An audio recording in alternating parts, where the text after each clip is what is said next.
Missouri Valley Conference title game. 2-seed Drake versus 1-seed Bradley on CBS. A ticket to the NCAA Tournament on the line. It's all Drake early on. 14 to go first half. Tucker DeVries drives baseline, lays it in. Drake up 5. A minute later, up 8. DJ Wilkins with the triple. Drake up 11. And then up 13. DeVries with the fake moves in and hits. Drake up 15. Ensuing Bradley possession. Drake the steal. DeVries going to hit the 3. That's good. Drake up 18. They go into the half up 20. Bradley's second largest halftime deficit this season. Largest was January 14th at Drake. They were down 22. Second half, 17 to go. Roman Penn double down low, stays with it, scoops it home, plus the foul. Drake up 21 after the made free throw. How did he get this to go? Jeez. Minute later, Roman Penn misses, but Garrett Sturtz is there for the tip back. Drake up by 23. 9 to play. Penn passes it out to DeVries. He knocks down the 3. Drake up 24. They go on to win it 77-51. Their 6th NCAA tournament appearance. Their 2nd conference tournament title in school history. After the game, Evan Washburn catching up with Drake head coach Darian DeVries. Well, Coach, this feels like it was 3 years in the making after being in this game the last 2 seasons and coming up short. What was the difference this time? Yeah, I think the biggest thing is we had our whole roster. I thought our depth was really critical in this game. And, we have a veteran group. They've been here before. They were really hungry to get this one. We've come up short a couple of times and can't be more proud of them. You mentioned the veteran group. You got that group of seniors, grad seniors, old men, and then you got your son right here. What's it mean to do it with this group? Yeah, I'm just so proud of them. They're just an unbelievable group of guys, so committed to just being good, not only in basketball, but in everything else they do too. And, just proud of them. At this point, it's so fun to see their work and their joy right now. It's an awesome feeling for us. We saw a hug and embrace with your son Tucker here when he came off the floor. I'm sure you guys kind of dreamed of this as you came up in the game. How's the reality match it? It's not even close. It's like all the guys, but obviously, having your son and being able to share that moment with him, incredibly proud of him. All right, Tucker, congratulations, Coach. Come on in here. Most outstanding player in this Missouri Valley Conference. I'll ask you a similar question. Growing up in the game, following your dad on the sideline, to be able to say you're a conference champion, you're headed to the tournament, how's it sound? Man, it feels good. This is what you dream of. I've came to this tournament my whole life. My dad was at Creighton, so being able to, just kind of do it in my own shoes, it feels so good. And I'm so proud of our team, and I'm so glad I get to do it with this group of guys. Bradley was the top seed. How did you guys blow him off the floor in this game? I think we were really locked in the game plan.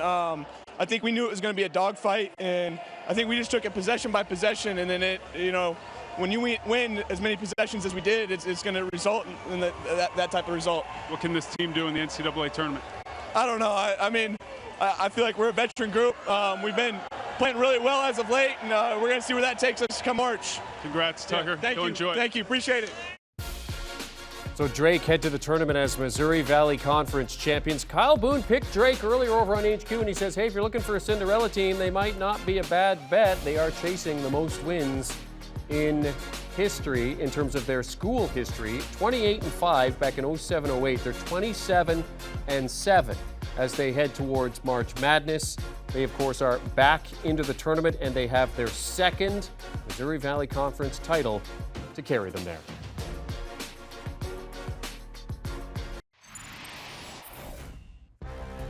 Welcome back to CBS Sports HQ. We have a champion in the Missouri Valley Conference, and it is the 2-seeded Drake Bulldogs who pull off a huge 26-point win over Bradley, 77-51. Huge day for Tucker DeVries. He scores 22 points to lead the way for the Bulldogs. It is their 2nd MVC title in school history and the first one that they've had since 2008. More importantly, they advanced to the NCAA Tournament. They will be making their 2nd NCAA tournament appearance in the last 3 seasons. And by the way, 2 seeds, when they meet the 1 seed in the MVC title game, improve to 10 4-6. Big win today, and for Drake, 19-0 when they score 76 or more points. They scored 77 and easily handled Bradley in this one. Welcome back to CBS Sports HQ as we work our way through the live scoreboard on this final regular season Sunday of the college basketball season. CBS Sports college basketball writer Kyle Boone is with us as we work through the action. And so far in the Missouri Valley Conference, crowns a champion. Kyle, were you surprised at the margin of victory here for Drake? I was, yeah. For a brief moment, I was sweating Drake minus the 1.5. And then the game started, and the game was pretty much over from there. Drake raced out to 14-3 lead early, 16-5, like 10 minutes into the game. This game was never really close. It was all Drake all the time. They had everything working. They were dominating in the inside and on the rebounds. They were dominating in transition. They had the three-point shot working. Their defense was on point. I mean, this was a really stellar performance from Drake. They earned the MVC auto bid to get to the NCAA tournament. Second time they've been to the NCAA tournament in 3 seasons now, and Drake earned it. They played from start to finish a really solid game. Bradley had won 4 of the last 5 meetings, so I mean, it certainly wasn't a given going into this game. It was expected to be a tight game. Was this as dominant a performance as you've seen from Drake in recent memory? Yeah, it has to be. It has to be. I mean, this is you have to keep in mind, Drake and Bradley faced each other just 2 weeks ago, and Bradley won that game. Drake did handle business against Bradley earlier this season at home, and that was kind of my reason for optimism. I thought that, potentially in a neutral site, Drake would have the slight upper hand, but this was one of those games, JSL, where everything went right for Drake and everything went wrong for Bradley. I mean, Bradley, the only dunk attempt they had in the game, they missed. They missed 6 layup attempts on the game. They had Drake was bouncing in 3-pointers from top of the key off of the backboard. I mean, their big man was inserted late in the game, and he hit a 3 from top of the key. So it's just kind of one of those days where it's not your day. And for Bradley, it's a disappointing way for your regular season to end. But Drake left no doubt. This was a stunning performance. Bradley had won 12 games consecutive coming into this one. Only had 1 player scoring in double figures here. So as you look at this Drake team as they head to the tournament, I mean, what are your thoughts in terms of, how dangerous they can be? They're really good. If they're playing like they did today, this is going to be a dangerous team. They have a really good guard play. Size is going to be an issue. Right now, they are going to be, I think, the second smallest team in the NCAA tournament field in terms of true size and height. So that's going to be a concern. Teams with true bigs who can push people around on the glass, I think, is going to give this Drake team fits. A matchup, for example, against Houston would be just an automatic loss, I think, for Drake, just the way that they play, the size, the physicality, the rebounding. But if Drake can catch the right matchup, it wouldn't surprise me at all if this Drake team is able to advance. The way they can score it in bunches, as we saw today, this is a dangerous team. I think one of the Cinderella stories potentially of the NCAA tournament, the style they play and the shooting ability, it makes them really lethal. If you're looking for a Cinderella team, is this somebody that you'd look at? I think so. Yeah, this is a really dangerous mid-major team. Coming out of the Missouri Valley. Over the years, like historically, the Missouri Valley has produced some really quality teams that have made runs in the NCAA tournament. You look back to when Wichita State was in the Missouri Valley, for example.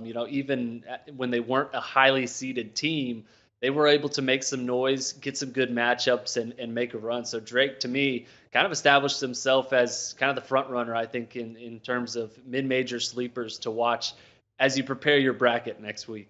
Certainly, playing with confidence, their largest win over Bradley since 1971. So obviously disappointment for Bradley. Where do they go from here?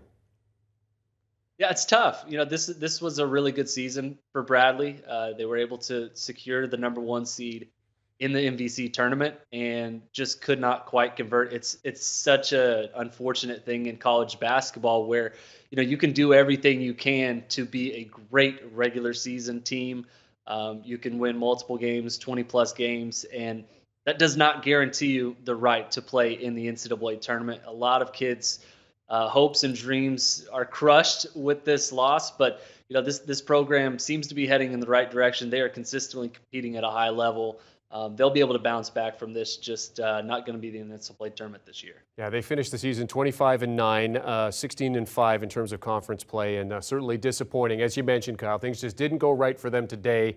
They lose the MVC title game to Drake, 77-51. College basketball writer Kyle Boone going over the big results in college hoops on this final regular season Sunday, and we have another entrant to the tournament, Drake booking their ticket. And for more, as we get into this week of conference championships and getting set for Selection Sunday, be sure you're tuning into the Eye on College Basketball podcast. Matt Norlander and Gary Parrish, lots to discuss as we head into this week and Selection Sunday around the corner. Download and follow wherever you get your podcasts. Do you want a sports network that delivers everything that matters about the game? The highlights, the picks, the instant analysis, no yelling, no fake debates, no politics.